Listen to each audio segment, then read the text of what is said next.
ജനാർദ്ദനക്കുറിപ്പാണ്. നമ്മൾ വാശിയും പഞ്ചതത്വം എന്നുള്ളതിൽ വാശി പ്രാണായാമം 3-ാം അധ്യായത്തിൽ 1-ാം ഘട്ടം ഏറ്റവും വിശേഷപ്പെട്ട പ്രാണായാമമാണ് വാശി പ്രാണായാമം. യോഗികൾ വളരെ പരിശ്രമിച്ച് സ്വായത്തമാക്കണം. അതുകൊണ്ട് ശരീരം എല്ലാ രോഗങ്ങളിൽ നിന്നും മുക്തമായി പ്രകാശിതമാകും. ഉജ്ജായിൽ വാ എന്ന് ശ്വാസമെടുത്ത് വയറ് നിറച്ച് ഷീ എന്ന് ശീക്കാരി വിടുന്നതാണ് വാശി പ്രാണായാമത്തിൻ്റെ പ്രഥമ ഘട്ടം. ഈ രീതിയിൽ ശരീരത്തിൻ്റെ ഉള്ളിലും പുറത്തുമുള്ള എല്ലാ അവയവങ്ങളിൽ നിന്നും വാശി പ്രാണായാമം ചെയ്ത് ശരീരം ശുദ്ധമാക്കണം. ഓരോ അവയവത്തിൽ നിന്നും 5 തവണ വീതമെങ്കിലും വാശി പ്രാണായാമം ചെയ്യണം. പാദം, കണങ്കാലം, മുട്ട്, തുട, ലിംഗം, വൃഷണം, മൂത്രസഞ്ചി, മലദ്വാരം, വൻകുടൽ, ഗർഭപാത്രം, ഓവറുകൾ, കരൾ, പാൻക്രിയാസ്, കിഡ്നി, ഹൃദയം, ശ്വാസം തുടങ്ങിയ ശരീരത്തിലെ സൂക്ഷ്മമായ 100 സ്ഥാനങ്ങളിൽ നിന്ന് 5 വീതം വാശി പ്രാണായാമം ചെയ്ത് അവിടുത്തെ മായകളും വായുവും കഫവും മറ്റും വലിച്ച് ഷീ എന്ന് വായിൽ കൂടി കളയണം. അഴുക്ക് കെട്ടൽ നട്ടലിലൂടെ വലിക്കരുത്. ശരീരത്തിൻ്റെ വശങ്ങളിലൂടെ വലിക്കുക. ദിവസവും 500 തവണയും ചെയ്യാം. രോഗസ്ഥാനങ്ങളിൽ നിന്നും കൂടി വാശി പ്രാണായാമം നടത്തി വായിൽ കൂടി വിടണം. കുംഭം ചെയ്യേണ്ട ആവശ്യമില്ല. ആജ്ഞയിലേക്കും സഹസ്രാരത്തിലും വിടരുത്. ആ രാജ്യത്തിൽ അഴുക്കുണ്ടാകും. ശരീരശുദ്ധി ചെയ്യാനുള്ള വാശിയുദ്ധ ശരീരഭാഗങ്ങളിൽ പറയാം. ഇടതുപാദ വിരലുകൾ, വിരലുകളുടെ കഴുത്ത്, പാദത്തിൻ്റെ അടിവശം, മുൻപ് അടിവശം, നടുവിൽ അടിവശം, പിന്നിൽ പാദത്തിൻ്റെ അടുത്ത വശം, ഇങ്ങനെ ദീർഘമായിട്ട് 160 സ്ഥാനങ്ങളെ ഈ പുസ്തകത്തിൽ പറഞ്ഞിട്ടുണ്ട്. 122, 23 പേജുകളിൽ.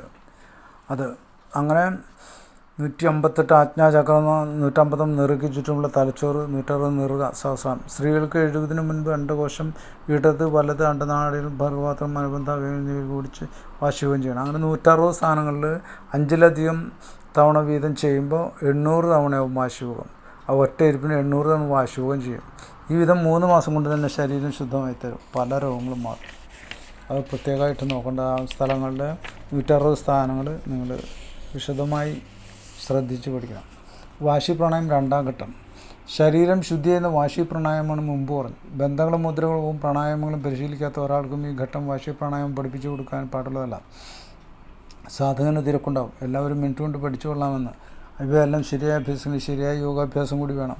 കുംഭക്രിയ 8, 16, 8, 6, 24, 12, 8, 32, 16 എന്നിങ്ങനെ കൂട്ടി 16, 64, 32 എന്ന നിലയിൽ ചെയ്യാൻ കഴിയണം.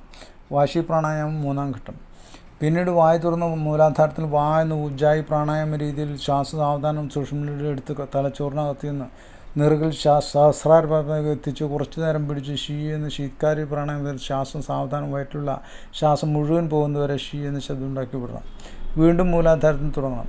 16, 64, 32 എന്ന അളവിലോ 32, 64, 32 അളവിലോ ചെയ്ത് പരിശീലിക്കണം. 108 തവണയോ അതിൽ കൂടുതൽ സൗകര്യമുള്ളത്ര തവണയോ ഓരോ തവണയും ചെയ്യണം.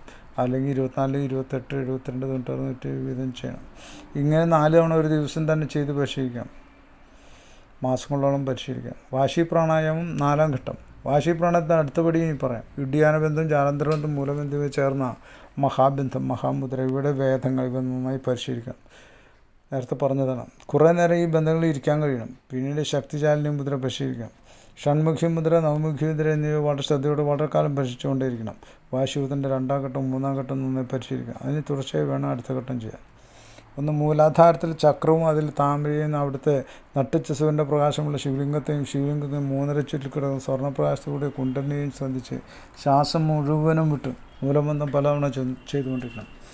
2, പിന്നീട് ബാഹ്യകുംഭകത്തിൽ പൂർണ്ണമായി ഇരുന്ന് മൂലബന്ധം ചെയ്ത് വായ തുറന്ന് വാ എന്ന് ഊർദ്ധമുഖമായി ഉജ്ജായ പ്രാണായാമത്തെ കുണ്ടലിനെ സൂര്യപ്രഭയോടും സ്വർണ്ണപ്രഭയോടും കൂടി മൂലാധാരത്തിൽ നിന്ന് സൂക്ഷ്മരുടെ സാവധാനം എല്ലാ ചക്രങ്ങളിലും ശ്രദ്ധിച്ച് വലിച്ചു കയറ്റണം. സഹസ്രാരത്തിലെത്തിയാൽ അന്തർകുംഭത്തിൽ മൂലബന്ധം ചെയ്ത് മഹാമുദ്രയിൽ ഇരുന്നിട്ട് ബ്രഹ്മന്ത്രത്തിൽ ശ്രദ്ധിച്ച് സഹസ്രാരത്തിൽ താമരയും അവിടുത്തെ പാൽക്കടനെയും അവിടെയുള്ള പൂർണ്ണചന്ദ്രനെ അവിടെയുള്ള ശിവരൂപത്തെയും ധ്യാനിച്ച് കുണ്ടലിനെ ശിവനിലേക്ക് ലയിക്കുന്നത് വെച്ച് അവിടത്തേക്ക് കണ്ണും വെച്ച് ഷീ എന്ന് സാവധാനം രചനം ചെയ്യണം. പൂർണ്ണമായും ശ്വാസം വിടണം. ഇങ്ങനെ ബാഹ്യകുംഭത്തിലിരുന്ന് അവിടെ മനസ്സുകൊണ്ട് നോക്കണം. മഹാബന്ധത്തിലിരിക്കണം. വീണ്ടും മനസ്സും മൂലാധാരത്തിൽ കൊണ്ടുവന്ന് 2-ൽ പറഞ്ഞ എല്ലാം ശ്രദ്ധിച്ച് മൂലബന്ധം ചെയ്ത് വാ എന്ന് ശ്വാസം സാവധാനം സൂക്ഷ്മയിലൂടെ എടുക്കണം. ഈ ക്രിയ 54, 108, 310 എന്നിങ്ങനെ സൗകര്യമായി ചെയ്ത് അവസാനം കുണ്ടലിനെ സഹസ്രാരം ലയിക്കുന്നതിന് നോക്കിയിരിക്കണം. അവിടെ പൂർണ്ണമായും ലയിച്ചങ്ങിയിരിക്കണം. പിന്നീട് നവമുഖി മുദ്രയിൽ സഹസ്രാരത്തിൽ നോക്കിയിട്ട് അങ്ങനെ ഇരിക്കണം. ചുരുങ്ങിയത് 5 മിനിറ്റ്. വാശി പ്രാണായാമമാണ് സിദ്ധദേഹത്തിനുള്ള വഴി. ഭദ്രദേഹത്തിനുള്ള വഴി ഇത് തന്നെ. ദിവ്യദേഹത്തിനുള്ള വഴിയും ഇത് മാത്രമാണ്. ശരീരം അനേകം മാറ്റങ്ങളിലൂടെ കടന്നു പോകുന്നു. സുഗന്ധം വമിക്കാൻ തുടങ്ങും.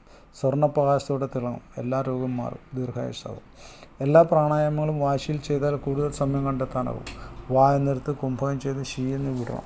എല്ലാ ദീർഘമേറിയ പ്രാണായാമങ്ങളും കുംഭങ്ങളും വാശി ഗുണം ചെയ്യും. അങ്ങനെ പരിശീലിക്കണം.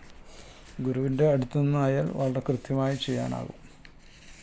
നമഃ ശിവായ.